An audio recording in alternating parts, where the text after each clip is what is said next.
Welcome to Victor's Children, a podcast from so-called Canada talking socialism from below. My name is David Camfield. I live with my partner and cat in Winnipeg, Manitoba, which is in Treaty 1 territory, the traditional territory of Anishinaabe, Cree, Ojibwe, Dakota, and Dene peoples, and the homeland of the Métis Nation. All those of us in the Canadian state who aren't Indigenous need to commit ourselves to the struggle against settler colonialism. Victor's Children is a member of the Harbinger Media Network, which is a community working to support and promote left podcasts in Canada. Check out other shows like Tech Won't Save Us, Anti-Girl Boss Socialist Club, and Alberta Advantage. You can look at the shows list at harbingermedianetwork.com.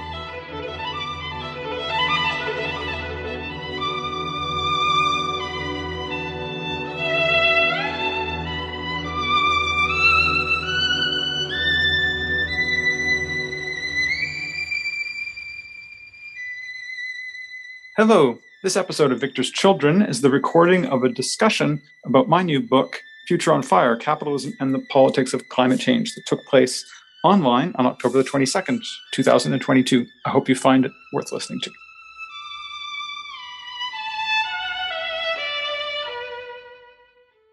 We are gathered here tonight virtually to celebrate the launch of a wonderful book.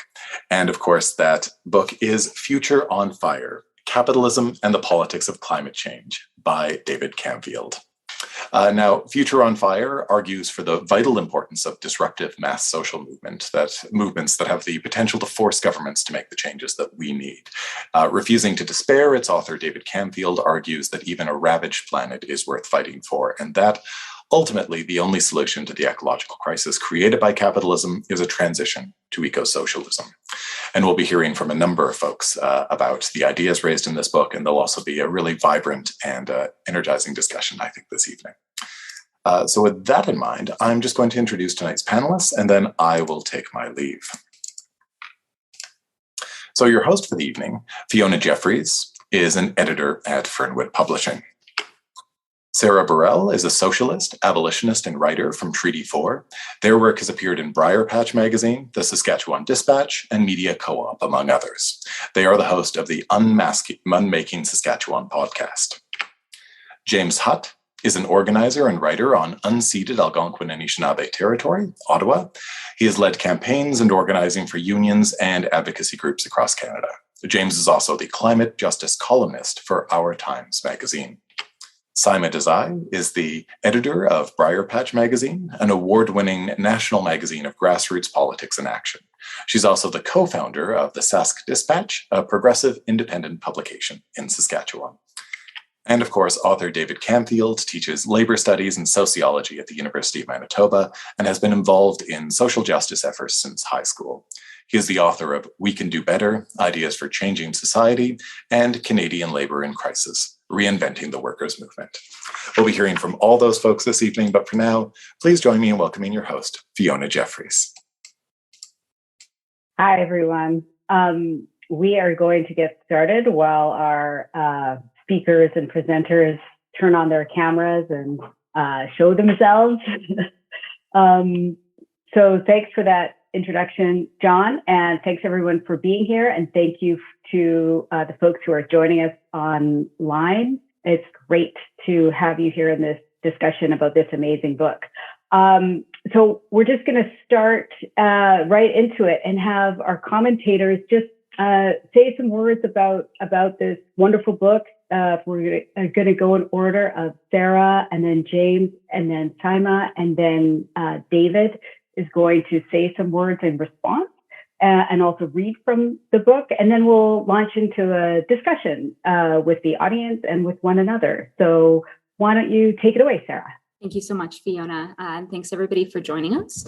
As John said, I am a socialist and abolitionist living on Treaty 4. I'm a writer and editor previously with the Sask Dispatch, and I'm currently a communications officer for research and analysis with the Council of Canadians. The through line in all of my work is story. I'm really interested in narrativization and the stories that we tell ourselves about ourselves, and the language that we use and the frameworks that exist for us to try and understand and interpret what is happening to us and what has happened to us and what will happen to us. I think story is really the way that we grasp our possibilities for futurity as individuals and as communities and as species. And the language that we use when we tell those stories really impacts the possibilities that we see for ourselves. It can open doors and it can close them. And climate change and the narrative of climate change is something that has really damaged our ability to storytell into the future. And that's for good reason. Climate change is an existential threat. And there's lots of really good writing and reporting out there about the climate crisis by journalists and scientists and activists. And they're trying to tell a story with the urgency that it needs. And they're trying to tell a story in a way that is ethical and scientific and compassionate towards those who are suffering the most from the climate crisis and those who are justifiably terrified. They're trying to tell stories that will motivate people and that will pressure governments into actually doing something. And they're trying to tell a story that helps people grasp exactly how high the stakes are. And what that has often meant, I think, is storytelling around climate change that is much more measured and cautious than maybe more the situation warrants, or that tries very hard to avoid any kind of language or assertions that could be seen as ideological, or that is really focused on the immediate future and very focused on the urgency of dismantling fossil fuel infrastructure. We get a lot of language about windows rapidly closing and projections for a future that apparently ends at 2100. And that's all necessary reporting and necessary analysis. I don't think people are wrong for telling those stories or that they should stop doing so. But I do think we need to be integrating new story into that. We need to be acknowledging that for some places in the world, the window is closed. There are going to be places on Earth that are uninhabitable within the lifetime of many of the people who are here today. And in fact, we're already seeing people who are forced to leave their homes because where they live has become too hot or too dry or too unpredictable to sustain a reasonable standard of living. We need to be acknowledging that right now we are quite likely going to exceed 2 degrees of warming. And that means telling the story of how we can and must reorganize our society. And I really think that Future on Fire does that. We often see language used that says, if X happens, then it's game over. And if we don't get rid of fossil fuels by this date, then we're screwed. And it's partly true, but whatever horrific tipping points we reach, there will be humans alive on Earth for a significant amount of time afterwards. And as David says in the book, as long as there are humans alive on Earth, it matters what their social conditions are. And it's really urgent that we name that and that we understand that the struggle we're in right now is not just a struggle against fossil fuels, although it absolutely is that. It's a struggle against a brutalizing system, and that we need to change the structure of our society, regardless of the tipping points we pass. We need to have a narrative and a framework of understanding that can show us a possible future, even in the midst of incalculable loss. Humans alive in 50 years, 100 years, 150 years are going to continue to have children and love them, and will continue to feel joy and pain, and will continue to want better lives. And it's really critical for us to work not just towards limiting the impacts of climate change, but towards a just and equitable system that will provide the best possible life under unimaginable climatic circumstances. And so I think that Future on Fire is a really valuable contribution for the fact of confronting the worst possibilities and remaining steadfast in its belief that society can be organized better, and that whatever windows may close on preserving certain ecosystems, on limiting heating to a certain degree, the window to organize society in a way that is ethical and just will never, ever close as long as there are people alive on Earth. So I really thank David for putting this out into the world. Thank you, Sarah.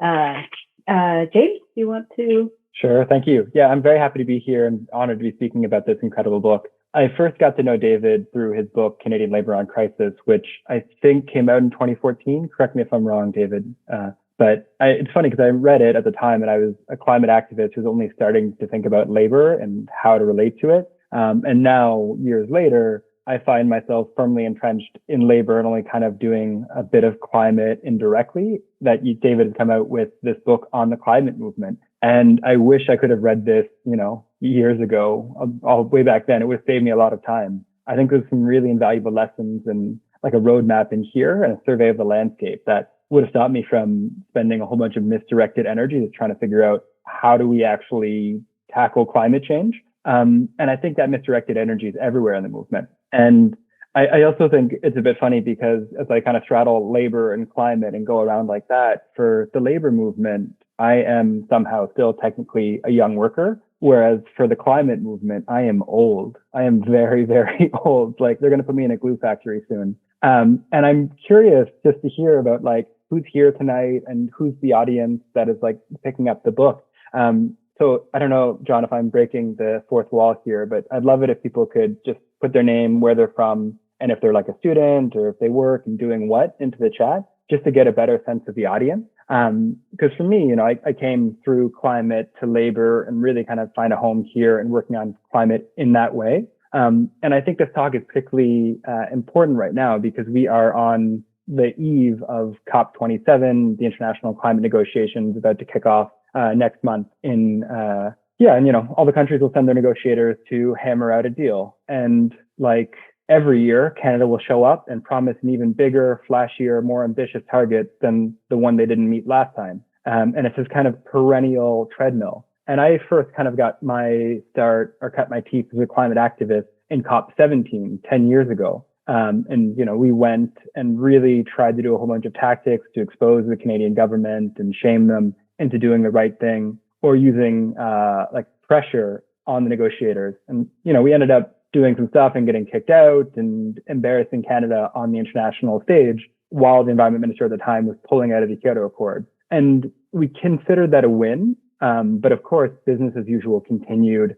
The COPs have continued, and there's still not a deal in sight. There's still no binding target that's actually going to get us to the world we need. And I think we kind of have to ask why. And David's book, Future on Fire, is brilliant in that regard because it asks, how did we get here? What is climate change? Who is it impacting and how? And really highlights how we structure society and how that's determined by it. And then for me, the really important pragmatic question is then what do we do about it? And David is clear that the only answer that can save us is social movement and how we build people en masse to come together and to confront capital. The other thing that David does is clearly locate the problem as capitalism. It's not just a few bad apples. It's not the wrong politicians, but it is the laws in motion of capital that are forcing us down this road to this existential threat to our entire species. And ask, why can't we do anything about it? Why does COP after COP, sorry, I keep saying COP, but I realized it didn't actually spell out that acronym. Apologies. This is the problem with the climate movement. One of them. It's the Conference of Parties. It just means the UN climate negotiations.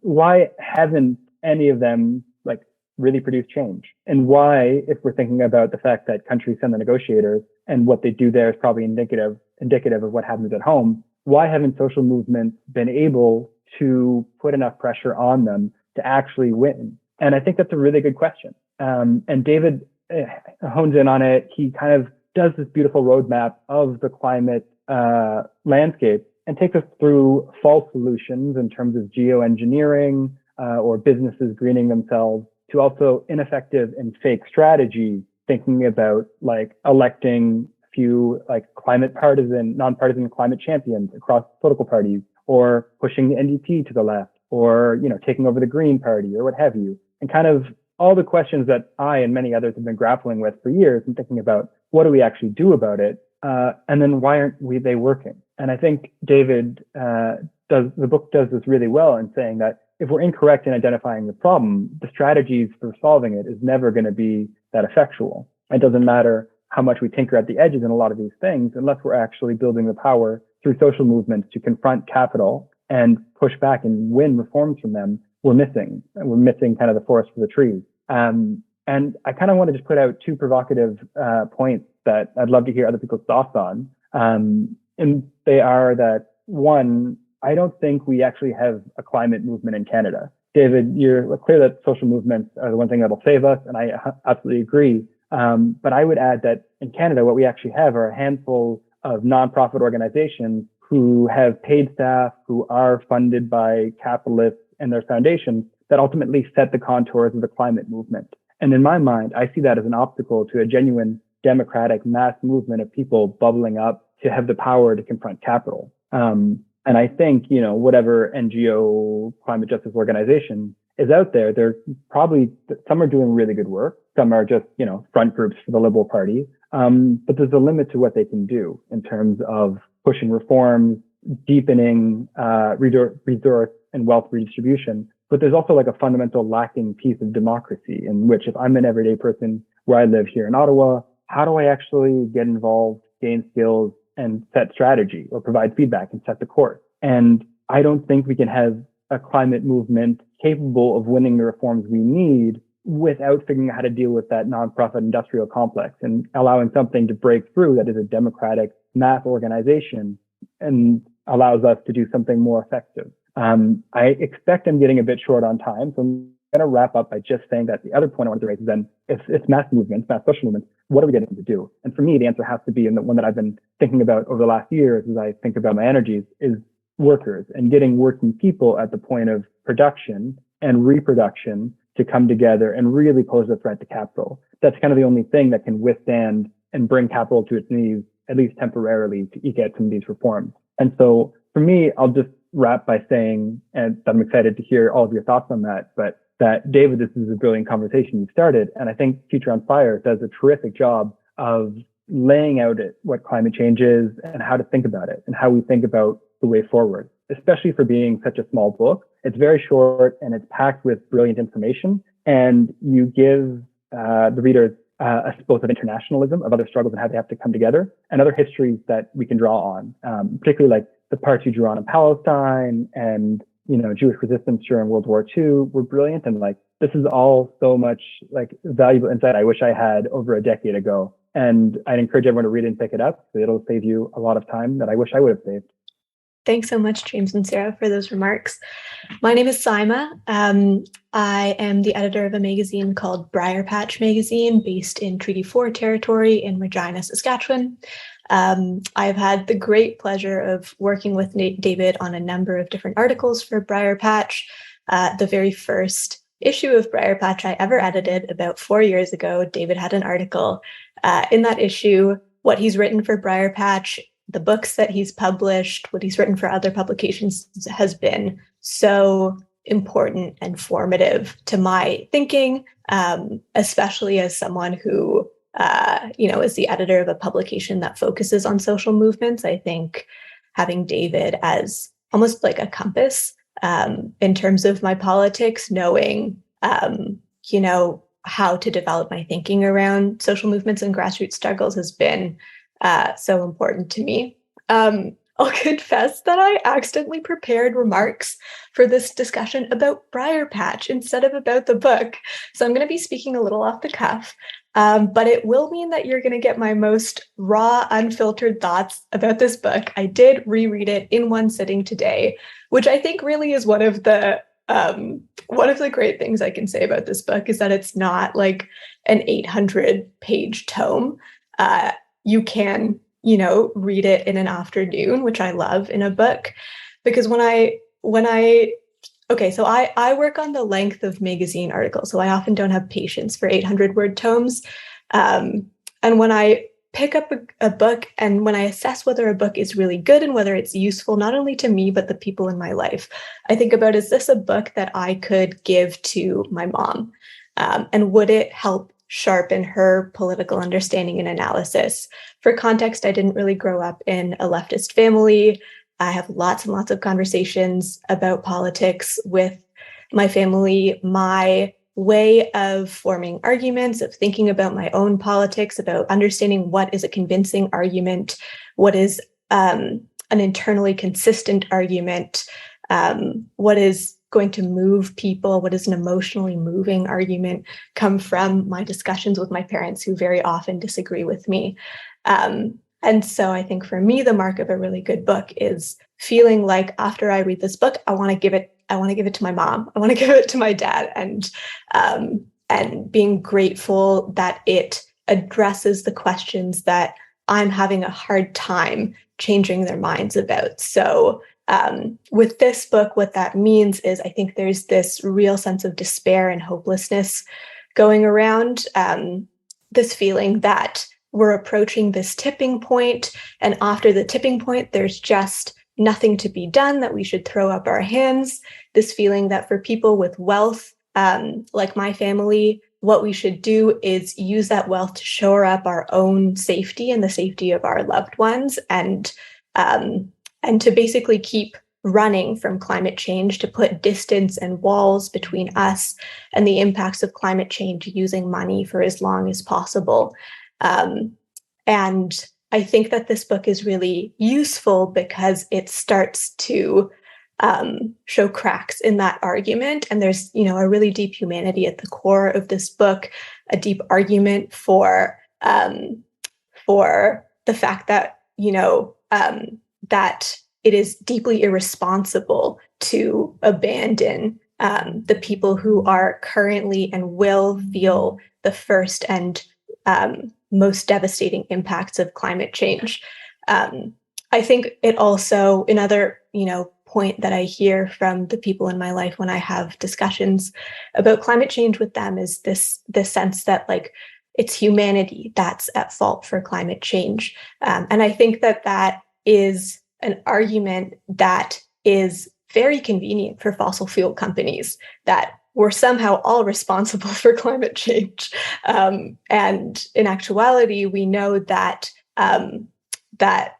when we say that climate change is caused by humans, it sort of covers up the fact that climate change was caused by a handful of companies. It was caused by capitalism and the demands of capitalism and the internal logics of capitalism and of market competition. And it ignores the fact that, many of the people who are fighting the hardest right now to mitigate the impacts of climate change on their community, Indigenous peoples, Black people, were not even considered human for like a long part of the history of climate change. And now, conveniently, when it's convenient for fossil fuel companies to say, oh, climate change is caused by humans and we're all responsible for changing our consumption and our personal lifestyles, suddenly, people who were previously not considered human, people who suffered through colonization, are still suffering through colonization, suffered through the transatlantic slave trade, all, sort of precursors and necessary foundations for climate change to occur and for capitalism to occur. Those people are now, suddenly also tasked with being some of the people who caused climate change. So those are a few of the points that I really appreciated in the book, that I feel like it makes a really important, incisive intervention that is so necessary. It understands the messages that most people are receiving about climate change right now, those messages that are demoralizing, that are distracting, that are purposefully obscuring what needs to be done and what has happened. And it really just cuts through all of that like a hot knife through butter, and it shows us who's responsible and what needs to be done, which is, right now when things feel so confusing and so urgent, that kind of clarity, I think, is really, really valuable. And so I really encourage you to pick up this book, to read it, and to give it to your mom. Well, I'd really like to start by thanking Sara, James, and Saima for those words. I respect all three of you enormously, and so to hear you share the thoughts that you have about the book is very meaningful. I want to thank everyone for coming as well, whether you're watching on YouTube or in this Zoom event. Because I'm looking forward to the discussion, what I'm just going to do is read a few pages from the fourth chapter of the book, Even a Ravaged Planet is Worth Fighting For, which some of the ideas here have touched on in the comments so far. So it's not uncommon to hear people say that we have until 2030 to drastically cut emissions, or it's game over, folks, as one climate activist in Canada put it. This sense of urgency is extremely important. There's nothing wrong with the intentions of people who say such things or carry placards or demonstrations with that message. That said, there are problems with such all or nothing thinking about cutting emissions. One problem is that if more than a few climate scientists reach the conclusion that emissions levels make future warming over 2 degrees, that's over 2 degrees above pre-industrial average temperatures, inevitable or close to inevitable, people who believe that this means the end of the world will experience intense mental distress. The emotional impact of thinking about what climate change is doing and could do in the future to the lives of many millions of people is already causing a lot of distress, which will only increase as the planet heats up. This misery is a burden for the people who experience it. It also makes it harder for them to take part in collective action for climate justice, which is becoming all the more important and can also help us cope with the distress connected to awareness of climate change. Another problem is that all or nothing thinking about emissions can lead people to support climate politics that offer little or no challenge to social injustice. It's not only denial about the need for action or ineffective policy proposals that should concern climate justice supporters. There are also political responses that aim to quickly reduce emissions in drastic ways, but that don't respect the principles of climate justice. If global greenhouse gas emission levels continue to make heating over 2 degrees probable, more people are likely to endorse urgent calls for for deep emission cuts that aren't linked to social justice, if those calls seem the most realistic or politically acceptable response. For example, there may be more moves to slash emissions that aren't accompanied by commitments to create decent jobs for workers whose jobs will be eliminated in the transition from fossil fuels. Or there may be plans to expand nuclear power generation, whose ecological and social consequences should rule it out for supporters of climate justice. Policies could be proposed that would bring about a speedy transition from fossil energy, but reduce funding for public services and raise taxes in regressive ways to pay for it. Desperation could drive people to form underground cells to carry out sabotage or worse, assassination attempts on government figures or executives of fossil fuel firms. Even worse is the prospect of support for a multinational scheme to reduce global emissions and construct a system of solar radiation management to lower temperatures. Solar radiation management is a kind of geoengineering that would inject synthetic aerosols into Earth's atmosphere in order to reflect more sunlight and cool the planet. Once established, it would have to be maintained far into the future. Interrupting the injections would trigger devastating warming. For such a scheme to be effective, there would have to be some kind of multinational institution with the ability to oversee it. This would require backup from decisive power, ultimately military might, over the world to enforce the rules of the solar radiation management scheme. Less frightening proposals could still be easily tied to suspending civil and democratic rights, flowing with today's trends towards minimalist democracy. It's not hard to imagine politicians arguing that the climate emergency justifies not only bold state action to transition from fossil fuels, but also forcibly relocating people from coastal areas, further restricting cross-border migration, banning strikes, or overriding the rights of indigenous peoples. An endless range of reactionary policies could be justified in the name of saving Earth. All or nothing thinking about cutting greenhouse gas emissions encourages acceptance of such policies. Quite simply, the world won't end if we learn that future warming over 2 degrees has become inevitable, with the prospect of feedbacks further accelerating climate change. It won't be game over for the billions of people alive at the time. Instead, we would find ourselves facing an even more frightening future. The need for a comprehensive reorganization of human societies in the reasonably near term would become even clearer than it is today, but who will survive and how they will live would be even more of a question. If we find ourselves in this situation, it will be even more important than it is now to struggle for a just transition from fossil fuels and other sources of greenhouse gas emissions. The difference between a world with an average temperature 2.5 degrees higher than pre-industrial levels in 2100 and still warming, and one that's 3.5 degrees hotter and warming even faster, the difference between historically unprecedented suffering and full-on apocalypse, will be measured in millions of deaths. The struggle over how societies adapt to climate change, the fight for what we can call just adaptation, will also grow in importance as the climate scenario worsens. Andreas Malm is right. Overshoot of targets for climate mitigation calls for more, not less resistance. As long as humans are around, resistance is the path to survival in all weathers. It didn't become passé in 2009, and it won't do so in 2029. Well, thank you, David, and thank you, everyone, for your brilliant, interesting comments. And I'll just say, reiterate John's point in the chat, which is if you want to ask any questions, please do so in the Q&A, and we will get to them. So while people are revving up and thinking about their questions or comments, interventions, I will just ask a question. I think what's interesting about all of your comments and about something that I was thinking while I was reading the book too, and I totally agree with Saima, it is an excellent example of a book that is written to be read in a couple of sittings, and it's very, the pacing is excellent and it's very informative, and it does not do what a lot of I think people expect from climate literature, which is talk about sort of focus on how doomed we are. And I want to talk about that a little bit, or ask you a little bit about that, David, and because all of your comments, while thinking about and wanting us to attend to the urgency and the violence of capitalist climate crisis, also you are all concerned or interested in or raise the question of hope and of how do we kind of maintain a sense of hope, or what is the emotional effect of this somewhat overwhelming, or not somewhat, totally overwhelming feeling. So I was just curious about I have a couple questions, but maybe first I'll ask, what provoked you to write the book in the first place in this way, and using this form and using this framework, particularly about thinking about the future, and also using this terminology of fire, which both connotes struggle as well as, urgency and suffering and so on. Does that make sense, the question, David? Yeah, thank you. So the fire part of it, I have to just credit to my editor at PM that came up with that as a way of thinking about it for the title, because I think it does have that meaning, which you got it. That was what we were thinking.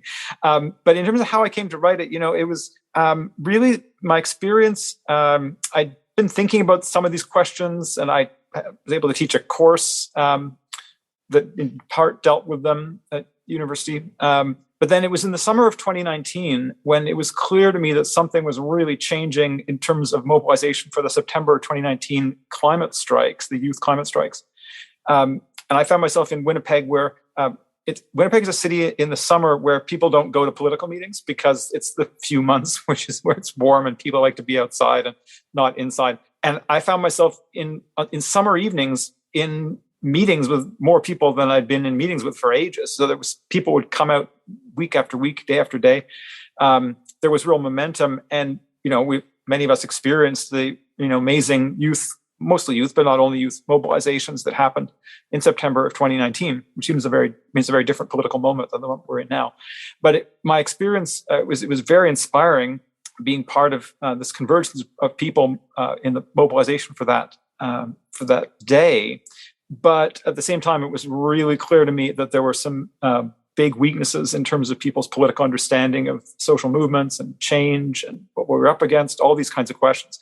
So I thought something I could try to contribute to people like the participants in that organizing and others who are grappling with the questions of climate change would be something like this. And because I have a job that where I have the luxury and at the same time the imposed requirement to publish, that I thought, well, I should try as an ethical thing to try to contribute something to this. And so that's the story of how it came to be the book that it is. Interesting. Your answer just made me think of a follow-up question that I had while I was reading it, and also that speaks to something that James raised, which is around thinking about the struggle aspect of it, mass movement, and if you if you could respond to James's provocation that we don't actually have a climate movement, and because you do talk about this sort of problematic, what you see as problematic climate movements and hopeful revolutionary climate movements, and I'm wondering if you can sort of talk a little bit about what are the distinctions between those and what makes those distinctions important. Okay, I'll try to be brief on this so to make time for other people. But I agree with James's point. I think it's a really important one because there was a climate movement in late 2019 in the Canadian state. I mean, there were, if you look at the number of people who were taking action, and I talk a little bit in the book about what we mean by movement, because I think the term social movement is incredibly overused, and that it's not a kind of a pedantic point, because it actually misleads us when we call small groups or small mobilizations a social movement. It doesn't help us get clarity about the kind of movement that would be needed to actually make the kind of change that's needed. And so it's not to dismiss, the work that people might be doing in small groups and so on. But environmental NGOs are not a social movement. Small groups of climate justice activists are not a social movement, and so on. But thousands of people taking collective action in the way that happened in the September of 2019 and in the run-up to it, and continued after that too. And the way that so much of that energy flowed into solidarity with the Wet'suwet'en struggle, right? That was very important. And then the pandemic hit. And that's a world historic event for all sorts of reasons. But one of the things is that what it did to kill or severely wound the climate movement, including the climate justice wing of it, in not just this society, but many societies. And so I think it's true that what we have today is, a lot of people who have got climate politics, right? Climate justice, people who've got some of those ideas, that experience of 2019 didn't go away, and things that have happened since then, led people to continue to be political about this. But there's not something that we could call a movement. And I don't know, it may well be that something will happen that will provoke another mobilization that looks a little bit like, or somewhat like, what we saw in 2019.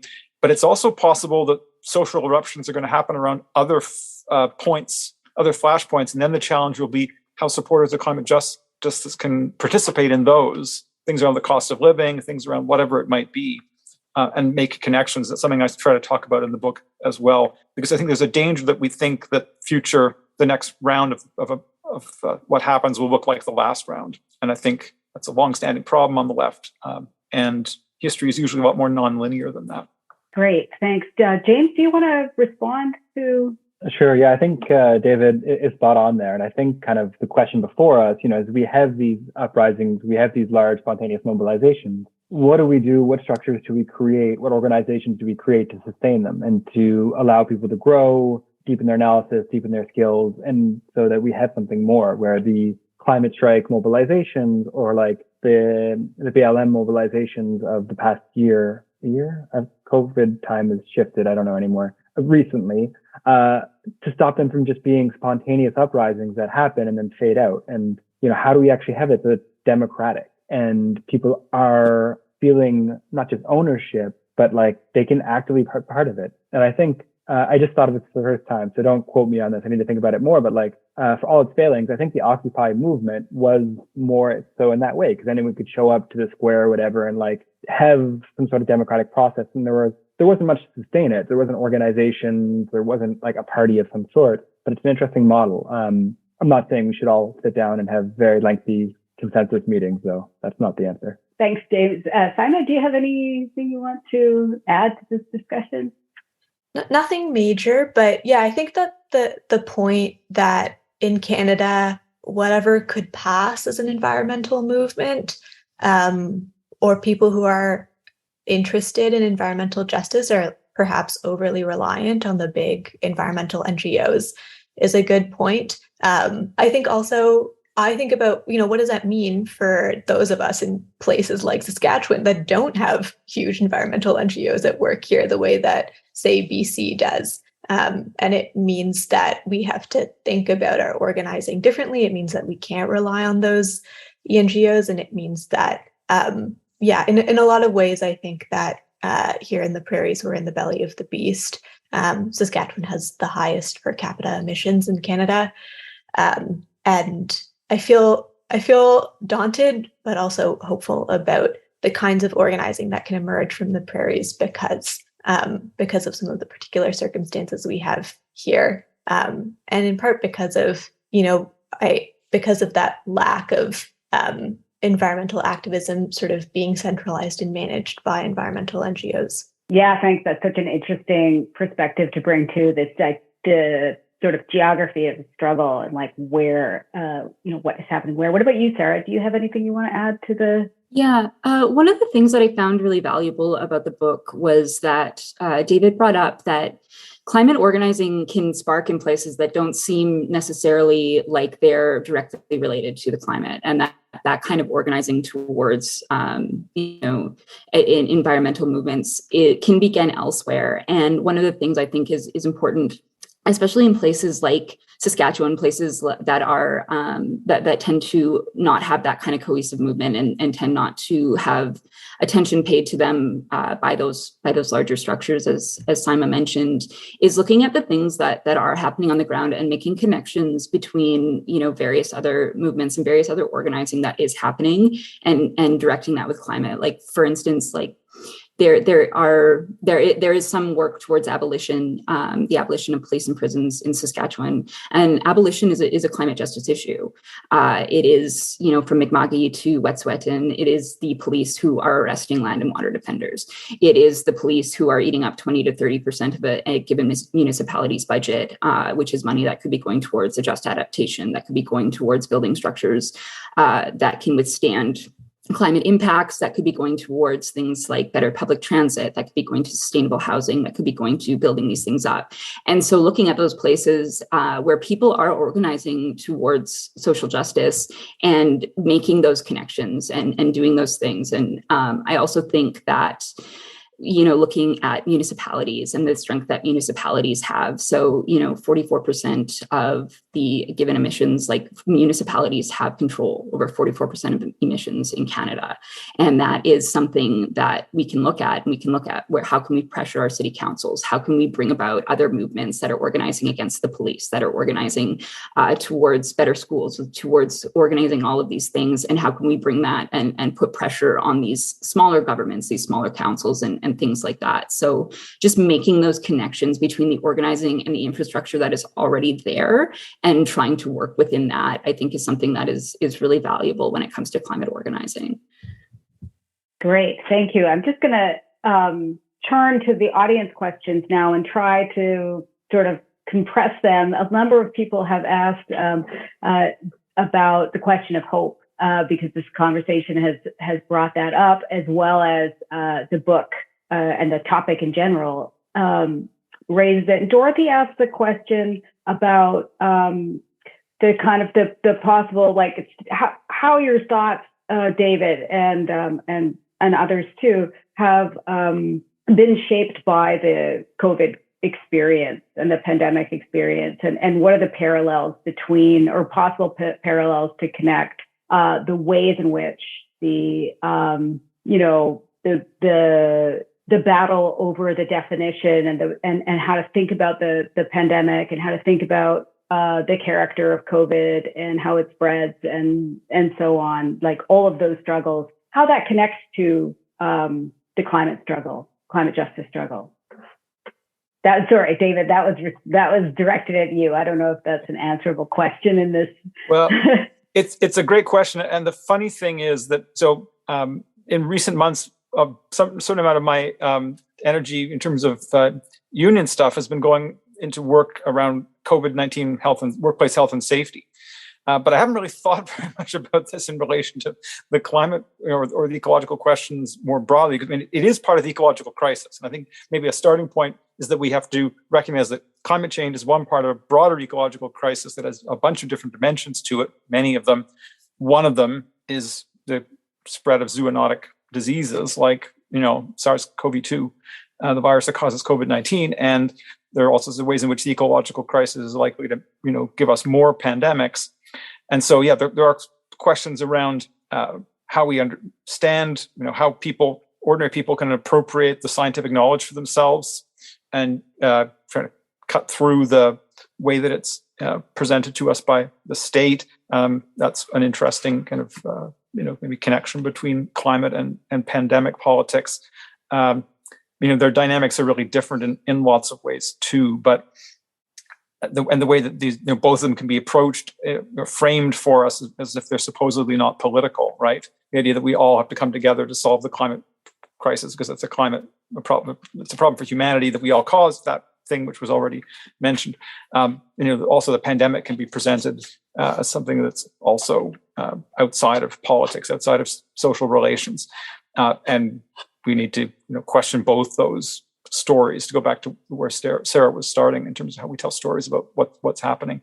And we need to address both of them from the perspective of, I guess, more broadly what we could call ecological justice.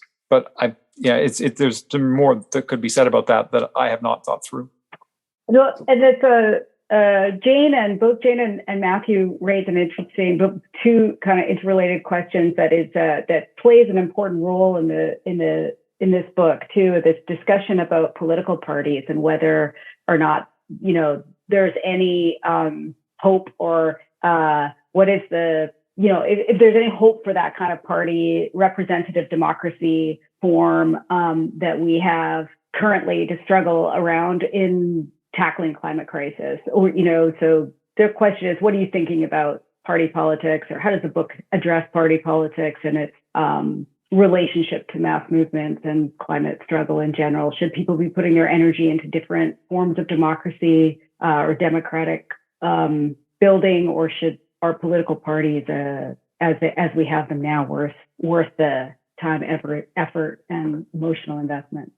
It's an interesting question to ask after what's just happened in the BC NDP, which should be very instructive for anyone who's thinking about the NDP as a potential vehicle for climate justice politics. But again, I'll be as brief as possible on this. The book does talk about it a bit when parties are, they're a reality, and supporters of climate justice need to think about where political parties fit in relation to our goals. But I don't think that it's possible for the kind of just transition that's needed to be achieved simply by electing a political party that supported climate justice into office, because of the nature of the state being a capitalist state. And this presumes that there will be such a party, right? We don't have a political party that's committed to climate justice among the major parties. But even if there was such a party, even if it was possible to take over an existing party or start a new party, that doesn't solve the problem, because I think it would be a big mistake to think that fossil capital would simply allow a democratically elected party within a parliamentary system to implement a just transition. And that's why social movements and the struggle of mass social movements is so important if there's going to be any hope of a just transition. Some other kind of transition is another whole question, because there can be other transitions from fossil fuels other than just ones, but that's another story. Great. Yeah, that's an interesting important parallel to raise with the BC case. I'm just going to ask one more a question that's in the chat, which because we're getting close to our time here, and maybe others can also tune in response after David responds. But Julia is asking about what is the role of the labor movement in fighting climate change or the climate crisis, given that the power that working people have to disrupt capitalism, it seems to be an important part of this piece. Yeah, so David, do you want to go, and then Sara, Saima, and James can also say a few words? I'll just say very briefly that the working class, understood in its broadest sense, right? Everybody who's selling their ability to work in exchange for wages, who doesn't have significant management authority, and all the unwaged people that depend on their wages. The working class has enormous potential social power, and in the workplace and in society more broadly, the possibility of working class struggle being it's critical to the possibility of a just transition. The relationship between that and the actually existing institutions of the mass organizations of the labor movement, which in this society means mostly unions, which exist in a very bureaucratic form, highly constrained by the state's labor relations regime. That's a complicated question, because unions are absolutely important. Because worker struggle can flow through unions, but there are also many ways in which those unions do not promote the struggle of workers. And so unions have to be a very important part of how climate justice activists think about the kind of just transition and how it might be achieved. But there are it's a lot more complicated than, unfortunately, what we might wish it would be, just because of the nature of the organizations, their bureaucratic character, and the politics of the officialdom, the layer of full-time officers and staff that runs the organizations. And also, the last point is I just think that there's a way in which the development of climate justice consciousness and action inside unions is going to be spurred in important ways by things that happen outside unions and feed into unions as well. So it's not a question of having to choose between, it's not a question of putting all the eggs in one basket. Can you elaborate on that a little bit? Oh, just very quickly, that I think that there's a way in which politicization of people taking to the streets in ways like happened in late 2019 and other kinds of ways, that's going to happen, I think, more quickly outside of unions in many cases than influence unions, kind of permeate unions or bubble up as members who are participants, but not, they may be participating in the social movement activity, but not as union members, right? They bring that struggle back into the union and try to work for change within the union. That's, I think, something we've seen happen in various ways in the past. And so I guess there's a book that came out this year called Climate Change is Class War by Matt Huber, which I think, in response to a lot of the weaknesses of climate politics, bends the stick very hard towards unions in a way that I think is not actually helpful. And so we need to avoid that problem on the one hand, but also the not taking unions and working class struggle seriously, which is a big problem for a lot of climate activism. Thanks. Sara, do you have anything you want to say in response to that question? I think the one thing that I would add to that is that when we look at the organizing that's going on, like really valuable organizing that's going on around climate, it is often taking place outside of unions, and it's taking place among people who are not part of unions. It's taking place among youth who do not have jobs or do not have jobs that allow them to be unionized. It's taking place among gig workers and workers who are in really precarious positions and don't have the protection of unions. It's taking place among people who belong to a peasant class where they do not have that kind of structural protection. And I think that we should think really deeply about what it is, and I'm wearing my Unifor Local shirt. I am glad to be a part of a union. I believe in the power of the labor union movement, but I do think we should be thinking a lot about what it is about these workers who do not have the protection of a union, or who are not part of a larger union structure, and how are they building that power, and what are they doing with that power, and then how can we learn from them as people who are part of unions, as people who are unionized workers, and apply those kinds of pressures. Because I do think very much that in the same way that social movements need to figure out how they can, pressure, ways that they can pressure government effectively, we also need to think about how do we pressure our union leadership, and how do we move the needle within our unions, because it's not going to come from the top down. Any kind of change is not going to come from the bureaucratic structures. It's going to come from the people, and it's going to come from workers, and it's going to come from the grassroots. And so I think that that's something to really think about when we're talking about what role the labor movement has, is what do we mean by the labor movement? Do we mean the bureaucratic structures, or do we mean workers? Right on. Thanks, Sara. Saima. Yeah, I think some very good points have been made about unions in Canada and the ways that their hands are tied by leadership and their bureaucracy. I think that what really needs to be done is to democratize unions. And I think that will have impacts far beyond workers advocating for climate justice. I think it'll improve, it'll improve worker power in general. But in order to do that, in order to have union membership fight to democratize their unions, and to see climate justice as part of what they're fighting for, I think we sort of have to think about how do we frame climate justice, and how do we frame climate change. So one way that I think is interesting is to sort of frame climate change as an occupational health and safety issue. So this sort of ties into the connections between the pandemic and climate change.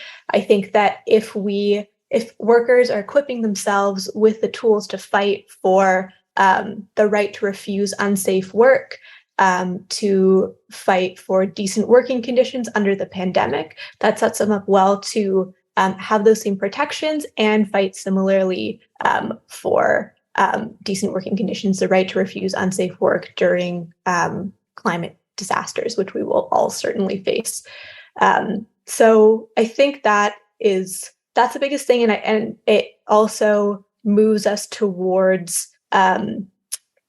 responses to climate change that are not just climate policies to slash greenhouse gas emissions at any cost, but to do so in a just way. I do think that that workers fighting to democratize their unions and to leverage the power of working in concert, of bargaining in concert, of striking in concert will be really important to that. Great, thanks, Saima. James? Yeah, I think this is kind of like the $1 million question and the really missing link. First, I would just really recommend that everyone read David's other book, Canadian Labor in Crisis. It's very helpful, short, accessible, thinking about labor. I had a mentor when I was working at the Canadian Union of Postal Workers who told me that outside of withdrawing your labor and interfering in capitalist accumulation, all you're really doing is begging. You're just begging the state and decision makers to do stuff unless you've actually got power. And I think that's kind of the real question. And when we're thinking about climate change is how do we have power? How do we build power? And for that, it's workers and their organizations. Now, as everyone has mentioned, labor unions they're contradictory, they're bureaucratic, there's a whole bunch of restrictions on them. But the labor movement that exists today is not the labor movement that existed 50 years ago or 100 years ago. And so even if a union wanted to bargain on climate change, it's quickly, their hands are very quickly tied about what's the principal bargaining subject, what they can act on, or how they can act. If you have workers refusing the closest example that comes to mind as recent memory is refusing to load weapons for Saudi Arabia. If you had something like that for climate, you quickly have the weight of the state come down on you, and there's nothing to support that. So we have to rewrite the rules that govern unions or think about new forms of workers' organizations. And so part of that, I think we have to think about defying back to work legislation, defying the restrictions on solidarity strikes, defying all the things that have made labor so far less powerful while trying to renew labor in its whole and put climate justice on the bargaining table. And the last thing I'll say is that one of the things that has given me the most hope is seeing some of the really cool shit coming out of the US right now, and the ways that people are doing and experimenting with that. And perhaps it's because stuff has gotten so bad that they've been forced to experiment and really go all out. And we'll see what develops in Canada. And I think the COVID, the way people have been pushing through that through unions, has a glimpse of insight that we can look to there. Great. Thank you for all these brilliant and provocative answers. So great to hear.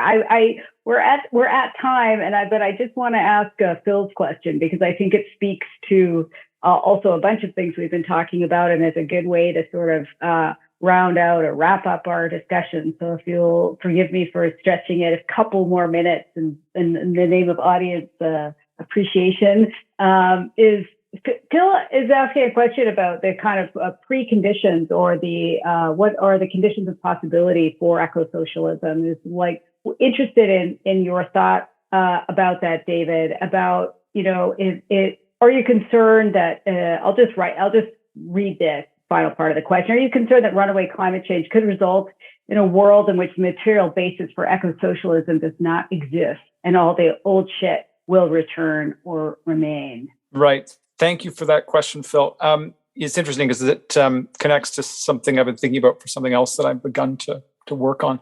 But yes, this is a short answer to that. But so just to back up for a second, there's always been an assumption for socialists in the broadly speaking Marxian tradition that there have to be certain kinds of material preconditions in place in order to have a transition from capitalism towards socialism in the genuine sense. So there was a reason that it couldn't develop out of feudalism, for example, that capitalism had to develop the productive powers of human labor enough that you could have a shared abundance rather than there's just a sharing of poverty and conditions in which a new class of rulers would inevitably rise again. And I think that the challenges of the ecological crisis are real, but part of it's about also reconceptualizing or kind of rethinking a little bit about what we mean by abundance, because I think that the conditions, that have all the forms of productivity and interconnectedness that have been created under capitalism, do provide us the basis to break with capitalism and begin a transition to eco-socialism. But we could easily imagine a scenario in which the ecological crisis and other crises make it very, very difficult for people to organize collectively because the deterioration of everyday life being so extreme. I think that's a nightmarish kind of scenario. One which I'm not saying that Marx actually had a crystal ball that saw that, but Marx, in general terms, did talk about how societies, when they go into profound crises, sometimes can out of that crisis can emerge a new form of society, but also you can get the mutual ruination of the contending classes, to use a term of Marx's, out of which nothing new and better arises. So that's, Rosa Luxemburg's famous line about the alternatives being socialism or barbarism. And I think that's also true in our time and in relation to the ecological crisis. But I do think that on the hopeful side of things, that you could have a transition to eco-socialism beginning that could be could go quite a long way towards reconstructing society, even at the same time as there was a reduction in energy use, for example, to levels below what we are using in most of the advanced capitalist countries right now, so that abundance doesn't have to look like US and Canada 2021. Right, and all those questions of, sorry, go ahead. Oh, it's a question of being able to meet people's needs, right? That's the key question. You need to have a level of productivity and social interconnectedness that's makes it possible to meet people's physical, social needs as well. Physical needs, social needs, and the needs for free time, which I think are three different dimensions of the needs that people have. Right. That's what I was going to say is this, the struggle for time or abundance of time, wealth in terms of just free time to be able to do what we will, right, is a really important part of this. And I think one of the things that your book really raises is the possibility for, rather than thinking about this in bleak apocalyptic terms, but thinking about these questions in like what kinds of, how can we redefine abundance and the good life and our relationships with one another and for a more joyful existence rather than this sort of bad ideas that we are being handed in as responses or possible so-called responsible responses to the climate crisis. So I want to thank you all so much for joining us, and thank you all for to the audience for your excellent questions and your engagement with this important book. I'm going to pass it back to John now, who will wrap us up. Yes, indeed. Thank you so much, Fiona. And I'll continue that gratitude as well. It was so wonderful and really energizing to just be able to sit here and listen to all you folks. So I'm so grateful for all your thoughtful contributions, to everybody on the panel as well around this very important book. And also so grateful to all the engagement from the audience as well. Lots of great comments, lots of incredible questions as well. So I think this was a really generative discussion. I'm just pleased to have been a part of it. I'll express my gratitude to Fernwood Publishing, of course, up in Canada, for publishing this book and making this whole event happen. Thank you so very much. It's always a pleasure to work with Fernwood, and they publish such incredible books that anytime we get a chance to throw together an event for one of them, it's utterly delightful. David very kindly stopped by early on today as well and signed some copies of the book, as you can see from the little sticker on the front. So if you would like a signed copy of this book, please do visit the store. And really, if you'd like any copy of this book, please do visit the store, give us a call, or order a copy online. This is a book we'd love to get into a lot of people's hands, and we have quite a few copies. So please do avail yourself of the opportunity to read this and be engaged by this book as well. So I'd just like to close once again by thanking everybody on the panel, to Sarah, to James, to Saima, to David, to Fiona for your wonderful hosting as well. Thank you so very much. And thank you all. Have a wonderful evening, everyone. Thanks, everyone. Take care.